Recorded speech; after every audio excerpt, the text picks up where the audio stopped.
Okay, we're back on. Okay, hey, Robert, speaking of teachers, tell about the teacher and the snake. Well, I was taking vocational agriculture first and second period and third period. I think I had another course, but anyway, I went during a study to the grass story at the Kerrville State Park. I found a grass snake about this long, and I caught it by its head and rolled it. It wrapped the rest of it around my forearm, and I put my shirt around it so nobody saw it. And then And it just stayed there? It stayed there in your, snake is in my hand, yes. And I had English for third period, and that was Mrs. Hardy, and Mrs. Hardy and Mrs. Bell were very, very, very close friends. So I walked in the classroom and said, "Miss Hardy, look what I found," and pointed the arm out, and the snake stuck its tongue out a couple of times. She screamed so loud, I had to slide out the fire escape. Get out of class. So what what were the consequences? What kind of discipline action happened I from that? spent most of that day in the principal's office. Oh, okay. I don't know why. Robert, was that class between, that was between physics and calculus? Yes. Those Yeah. two- Yeah, Just checking. yeah.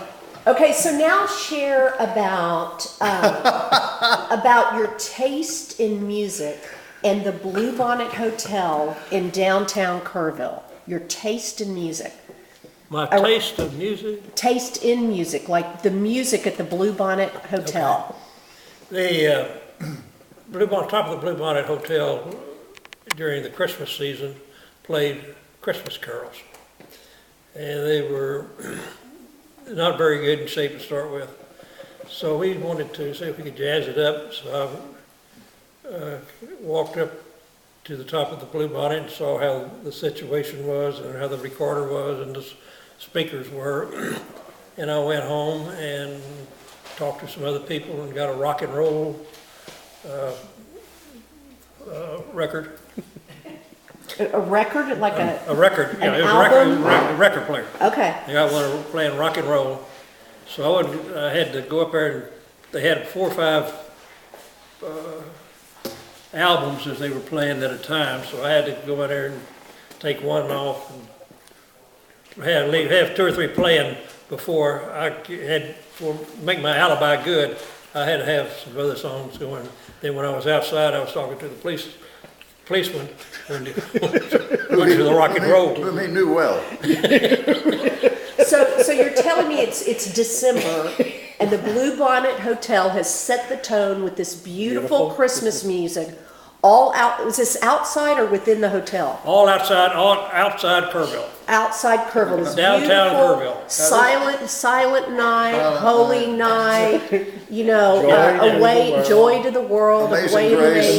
the And then you put in there, what kind of music was it again? Rock and roll. Rock and roll. do you recall the year? It'd have to be, Probably 54. 54, okay, now this is a 10-story hotel, Yeah. Wow. downtown Kerrville. right. And you were actually talking to a police officer outside when the rock and roll music came on. Absolutely. And what was his reaction? So you were the least, He was shocked. He was shocked? Yeah, and so I said, "Man, what in the world's going on?" you were scot-free. So you never I got had the perfect alibi. you never got caught? No, Okay, and so whose album was it? Where'd you get the album from? Do you know? Okay. I don't remember. Okay. But they obviously never got the album back. No. Okay. Well, that's good. I love Did the that. music continue throughout the Christmas season? I don't think so. Well, Dad, I'm going to put the spotlight back on you, and I want to hear a lot about a trip to Austin and a steakhouse. Oh, well, when I was at UT, there was a famous barbecue restaurant there called Downtown. We were at, the university was probably a mile from the downtown area, but this was a famous place to eat called remember that Randy Circle R barbecue? Yeah, yeah. And they would advertise that if you could eat a 72-ounce steak and the sides in 1 hour, you'd get it free.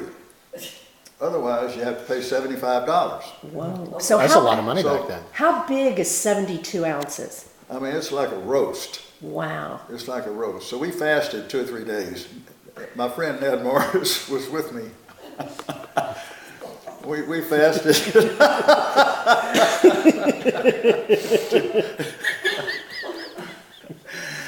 And it turned out we gave the restaurant previous notice of when we were going to be there. And they had set up grandstands at the radio station and TV there.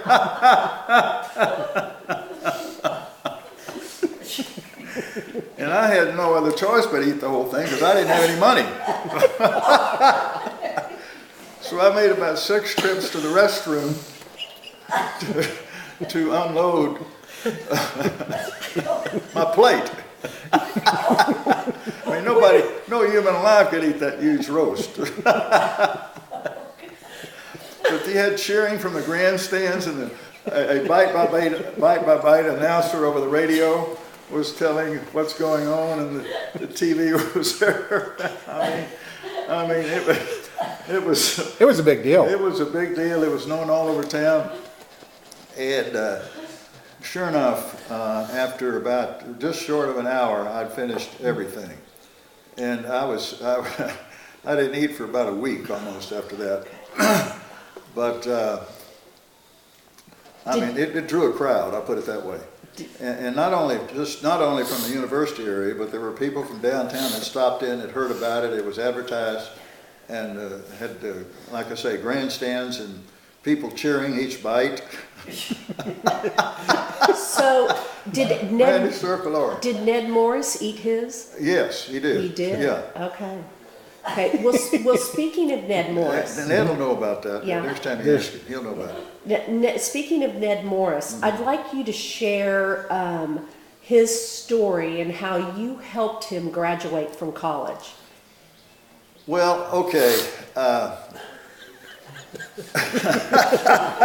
It should be the other way around. How did he help me graduate? Well, I found this SNAP course over in the pharmacy school, believe it or not. And what we would do, you know how the professors post your grades on their office door. They don't do that anymore. But we'd go around and look for the professor that gave 100% A's to everybody in the class. So I found this class over in the pharmacy 340. I think Robert took it too. He made an F- in it. I taught him.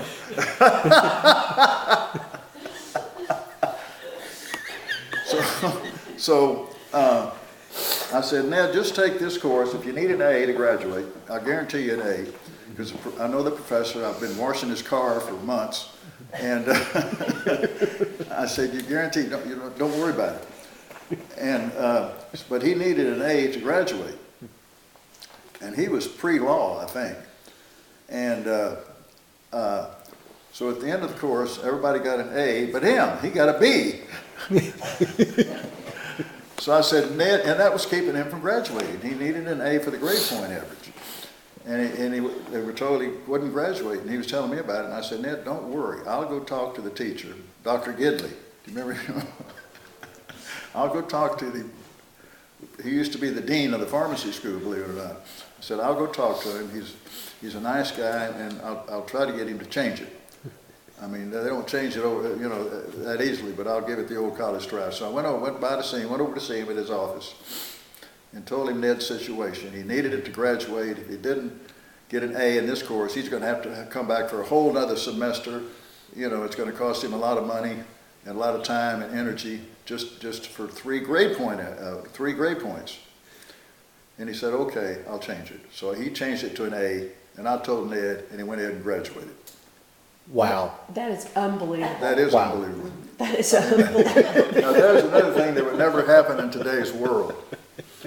most of you guys, none of this would happen in today's world. Yeah. Anything that you guys None would of it. not happen in today's world. Actually, what he's saying is the truth, but he's got it roles reversed. It was him. It was Ned bailed me out. Yeah. actually Ned That really Morris. is what it ought to be. I know that story because Ned Morris told me over the phone, so I know it to be true. I know it to You know, be he true. brought that up to me too, and I had forgotten Yeah. about it, completely forgotten about it. Yeah. And he said, man, you saved me a whole nother Yeah. semester in school. Isn't that And something? I did not remember that Yeah. until he reminded me. Yeah. Then he went, what did he do?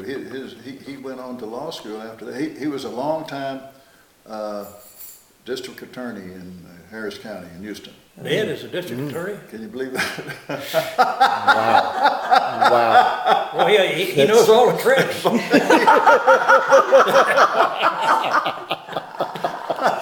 All right, so do y'all have a story? Donald's not here, the third and youngest bellboy of the three.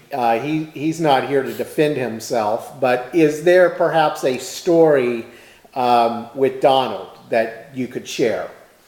Yeah, I can share one that talks about his athletic prowess.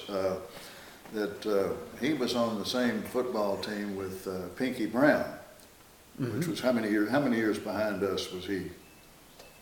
He was about 2 years behind 2 me. years. Behind. Okay. Yeah. But Pinky, who is the Tivy historian for football, he told me that Donald was one of the best linemen they'd ever had at Tivy. That he was big and he could block, and he had all these characteristics of a good lineman. In those days, you played both ways, you know, tackle, offense and defense. So, but if anybody would know, Pinky would know, and he was telling me how good a lineman Donald was, even though he was known for his scholastic skills over his athletic skills, because he got into Rice. But that's really not a tale, but I had never heard that before about Donald being a good football player. So that was comforting to hear, and he was serious about it. And Pinky, he's really a historian about Rice, about Tivy football, and over the years. So that was a good story to hear. But it's not funny. Now was Donald was there a mischievous side of him as well, similar to the two of y'all? Donald? I don't think so. He was too serious. he concentrated on being a student, not on having a good time. So in Right. other words, he learned from your mistakes. Yes. Yeah, He yeah. learned from your He mistakes. learned. Yeah. Maybe so, yeah. He learned how not to get caught by following us. With this, Oh, he played the piano. Yeah. to get out. Yes, Yeah. that's right. For example, he was a very good, he Piano player. followed through with his piano lessons that our mother requested we all take, and he stayed Wow, with it. so And he to is this- the one that- To this day, he can still play the piano. And Remarkable. we can play the radio.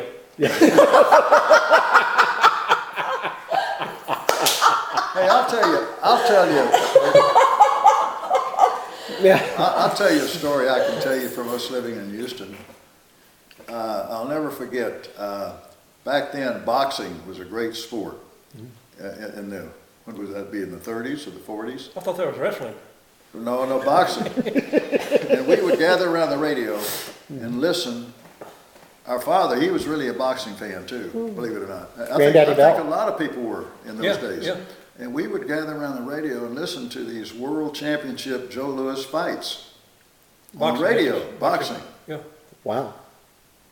And it was big, it was, people kept up with it, and it was serious, and it was, you know, it's not fixed like wrestling. This is Sure. a serious sport. And to this day, I sort of follow boxing a little bit. I mean, it's not that popular anymore. Well, it is in San Antonio. They have a special boxing writer in the sports section. but in Houston, it's not.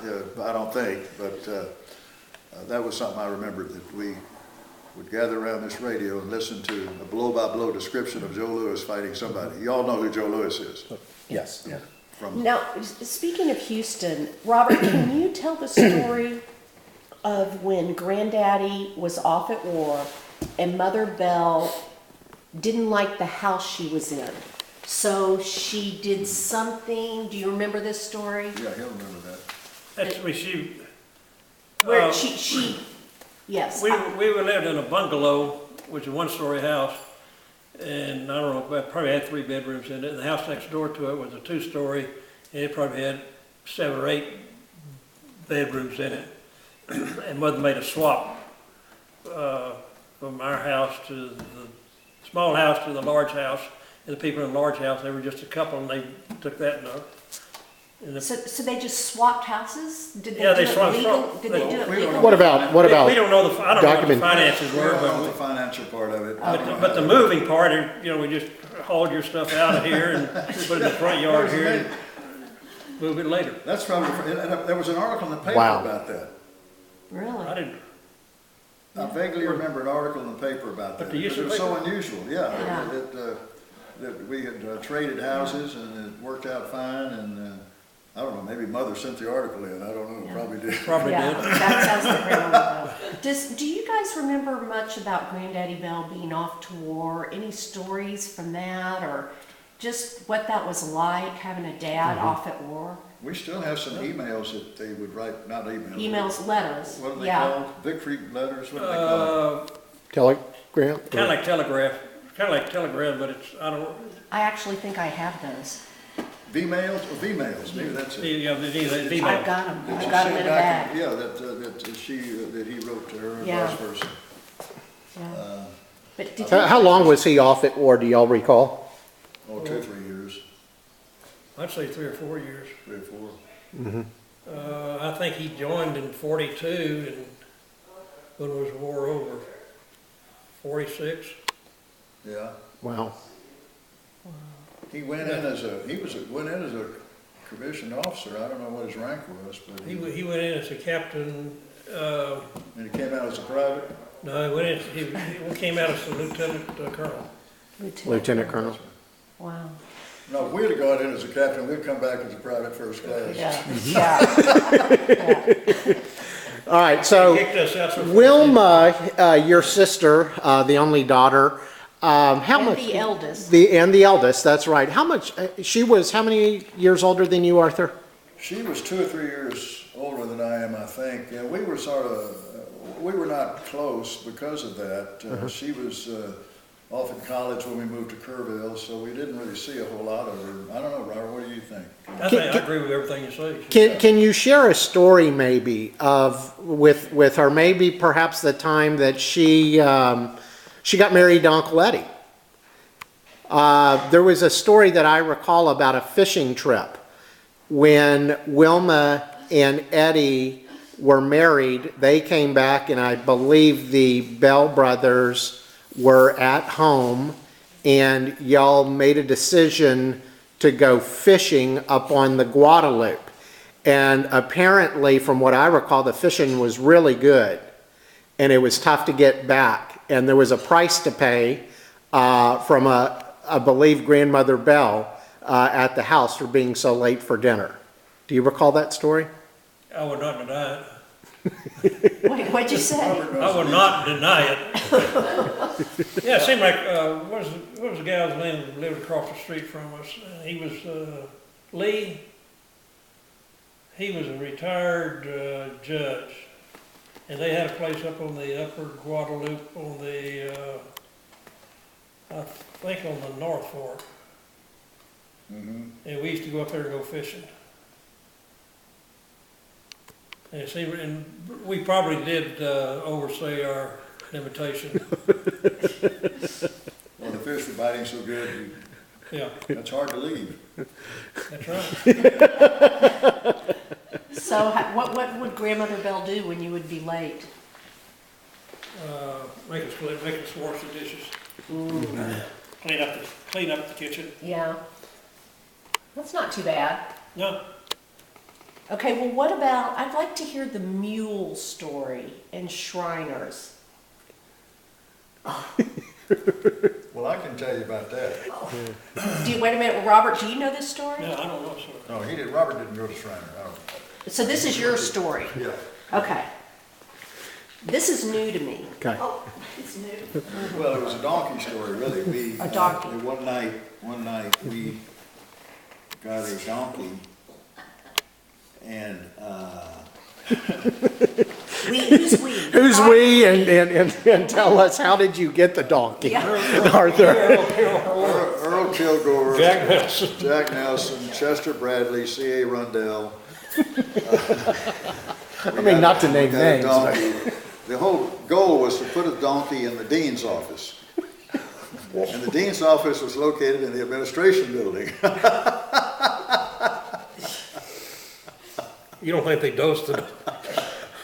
So- They didn't give any drugs to the dog, did they? So we got this donkey. From where? Somebody volunteered it. I don't know, it was a real tame donkey. I don't know. Somebody volunteered the donkey. Yeah, somebody just volunteered the donkey. Oh, yeah, okay. my donkey's not doing anything Believe that, don't you? this The donkey weekend. just went, I'm free, I'm free. Yeah, choose me. It was a tame donkey, so we could lead it up the stairs to the dean's office on the top floor of the administration building. So we took the donkey up there, left it with a bale of hay, and closed the door, and left. And that was the talk of the town for at least a month, about a donkey being in the dean's office. And they launched an investigation and never did find out who did it. Oh, my gosh. So what did the dean find when he went into his Just office? a huge mess. You can Did the imagine. donkey poo in You there? can imagine how bad the mess was, and I won't get into the details. So the donkey pooed all over his, They didn't give the dog Well, any you're supposed to X-Lax. figure this out. Oh, Now, I heard a version where X-Lax was involved. So Arthur, come on.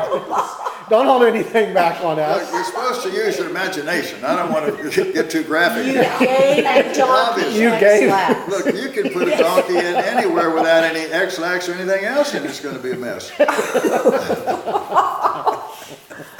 X-Lax. That's impressive, Dad. Where did you get your creativity? Did that come from Grandmother Bell or Granddaddy Bell? Both.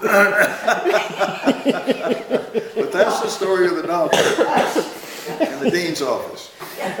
Oh my gosh. Okay.